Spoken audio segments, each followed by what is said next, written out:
I didn't know we in a rush. Hey, join the hummus, so hush. My almost paying the bills. I don't even need the looks. Hold on, somebody foot. You are the reason the gaming industry is dying.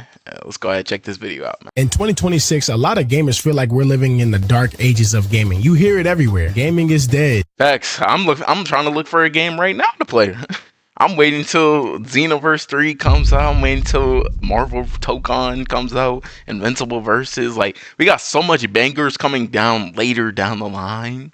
But it's just like, I have nothing to play right now. So I just gotta find something, bruh.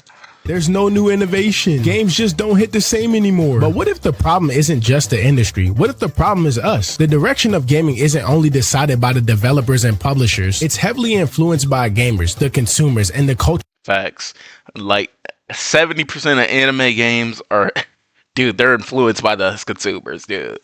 Keep buying slop over and over again. Bandai hands you a clear as day cash grab. Hunter x Hunter Net Impact. They hand you over a clear cash grab.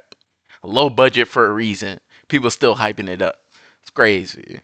People still buying. The way that we spend money, react online, engage with games directly tells these companies what to prioritize and how to make their new games. So in this video, we're going to break down some of the biggest behavioral patterns inside the gaming community and how they affect the industry. Specifically, we'll be talking about these three types of gamers: the reckless spender, the constant complainer, and the egotistical narcissistic gamer. And the chances are you probably fall into one of these categories without even noticing. On somebody the ENG, my guy. So grab some snacks, take a break from doom scrolling, and let's talk about how you're ruining the gaming industry. And before we get started, make sure you drop a comment down below telling me what you think the biggest problem is with gaming right now. Let's talk about the first type of gamer, the reckless consumer. This is a gamer who pretty much buys anything companies throw at them, even if they know it's bad. And the crazy part about these people, they're usually Bandai. I'm telling you, this happens with a lot of gamers, like ball and gun gamers, or like ball and gun gamers and anime gamers are practically the same, bro. Bandai or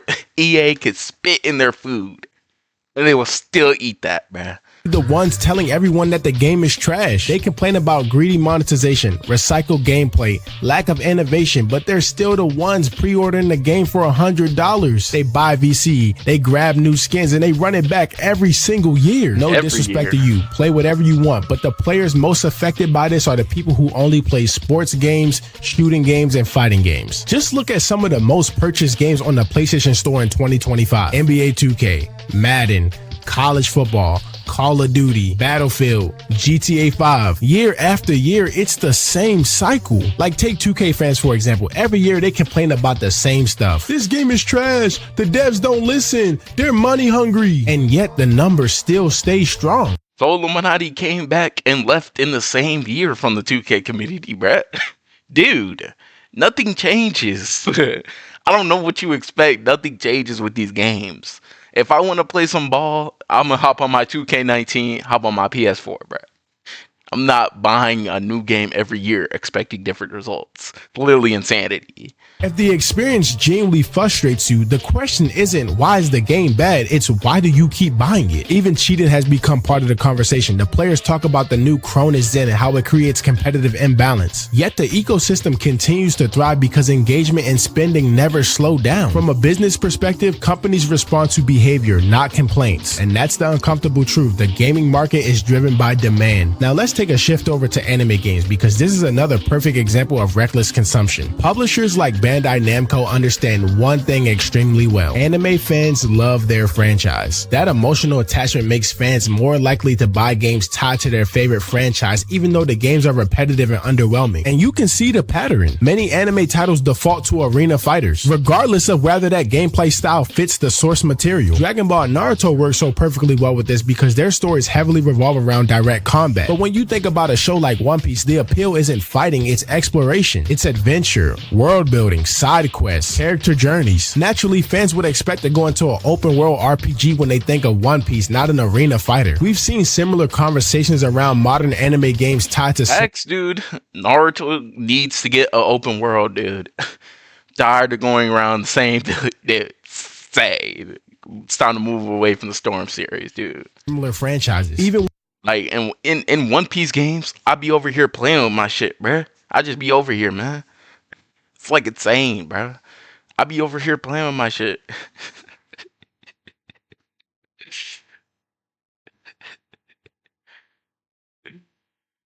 Dude, and I'm just getting hit from the back like it's Bandai, bro. Like, what are y'all doing, dude? This is like insane.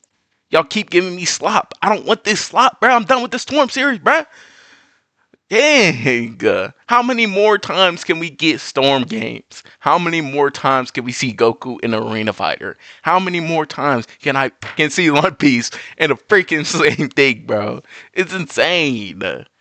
People over here talking about, oh, I want Blood Battle. I want One Piece Blood Battle 2. Bro, we don't want that slop. I'm tired of Muso games. They tried the Muso games. How many more Pirate Warriors can we have? We finna get Pirate Warriors 5 before we get an open world. When the reception is mixed, the sales still stay strong because fans want to Create my own pirate. Make my own crew. Something. It's One Piece.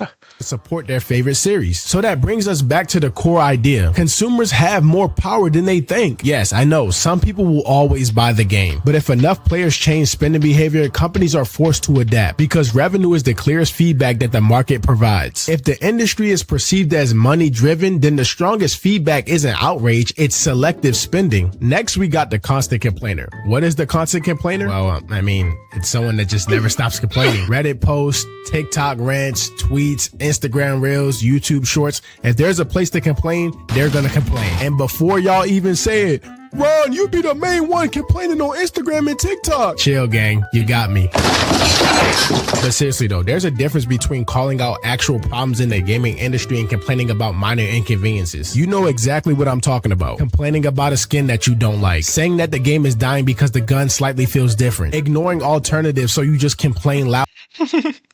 Dude. Louder. Turning personal. Something don't feel different from the previous game. Bro, this game's trash. Dude, the sequel.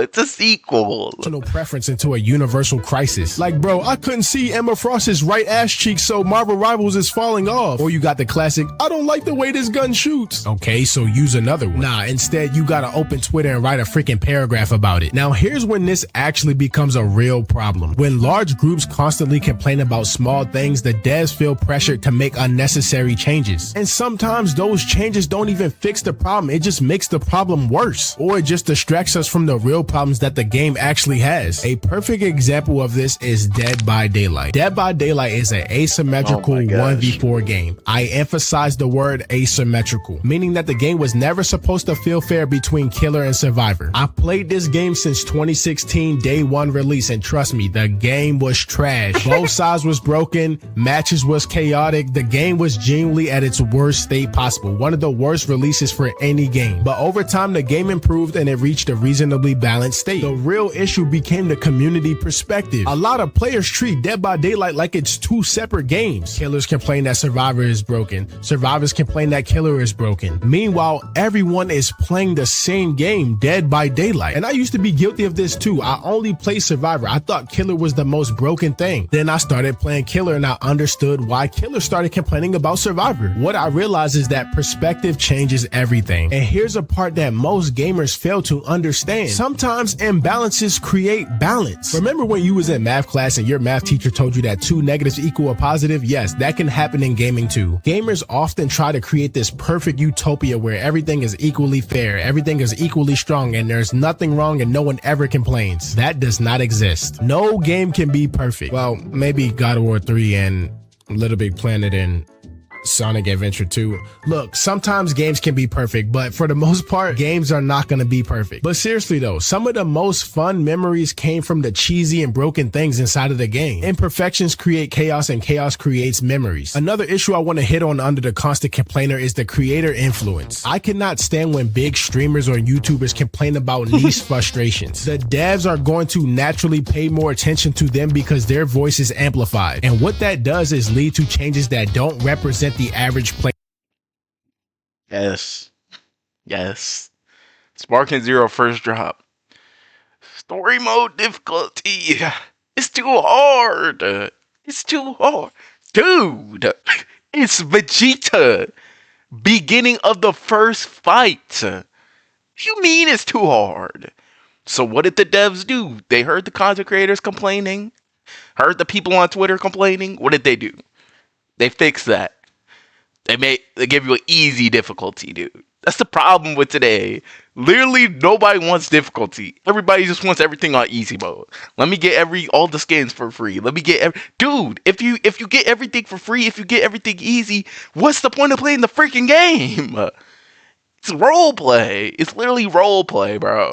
Experience. I'm not gonna say no names, but I think we all know a game that got ruined or something in the game got ruined because a creator could not stop complaining about it. I say all this to say complaining isn't necessarily bad. Feedback is necessary, but there's a difference between constructive criticism and emotional overreaction. If you're giving thoughtful feedback, that helps the game grow. Yes. If you're creating subreddits because Invisible Woman's cleavage isn't out enough, or your favorite gun in COD got a little nerf and now the game is unplayable, you need to take a break. It is never that deep. Last, we got the egotistical narcissistic gamer. This is probably the most underrated talking point of this video, so if you're still here, I love you. Go ahead, like the video, comment down below what your favorite game is, and subscribe to the channel if you're new. Now, the ego gamer may not seem like it's not that deep, but it really is. These gamers represent how the culture of gaming has changed. And I know these gamers have always been a thing, but I think it's 10 times worse in today's time. If you beat someone in the game, you're a sweat. If you're above average in the game, you're a sweat. People will make the word sweat seem like it's a bad thing, and honestly, it's the same thing vice versa. Competitive players will shit on casual players for not playing like their life is depending on it. This competitive versus casual gaming thing has created egos on both sides, and it's ruining the gaming culture. Back in the day when I got destroyed by a sweat, I sent him a friend request and I took my ass back to the lobby. I didn't go, oh my god, bro, you need to take his try hard ass back to the lobby.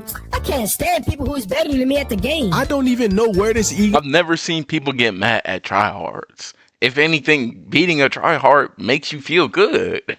In today's time came from. Recently, Marvel Rivals hosted a tournament with the prize of 40K on the line, and there was this streamer named CC who was in the don't even get me started on that, bro. Tournament playing for vibes. Was she inherently wrong for playing for vibes? No, but is she stupid for not playing seriously with 40K on the line? Yes. The problem came when the one person on their team, mind you, he was carrying their team, he tried to tell them to switch their characters because they weren't performing well. And instead of switching their characters, they started making fun of him because he's a college student with college debts and he wanted to win 40K. I don't know why gamers queue into team-based competitive multiplayers and resist teamwork and strategy. If you're in a competitive environment, especially with stakes like 40K on the line, the objective is to win. Playing for fun is always valid, but actively working against the team synergy is just crazy. I know this happens in pretty much every online multiplayer game, but it's just blatant in Marvel Rivals. And I'm just confused on why she was doing that, because me personally, if the person that's going 18-2 on my team tells me to switch my character,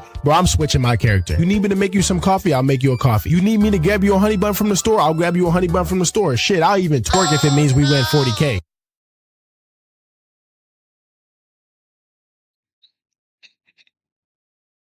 Slow down, Raw. Let's slow down. I'm gonna let that one slide because it's 40K, but slow that down.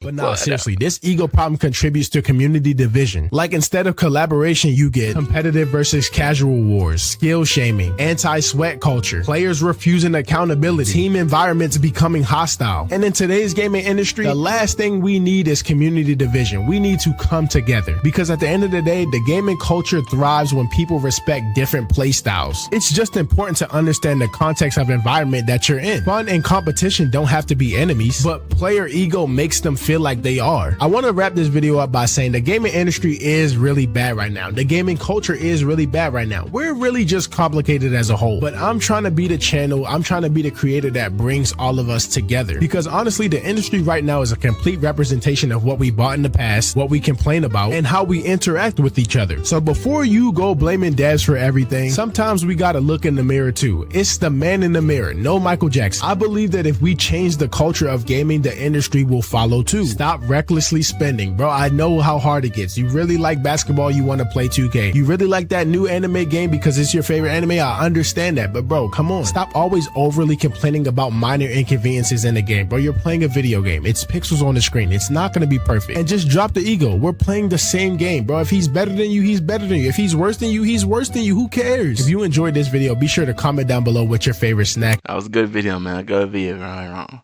Like, comment, and subscribe if you're new. Go ahead, check out that time Goku got reincarnated as a god. It's a fire video, man. I'm pretty sure you'll like it. You'll like it, dude.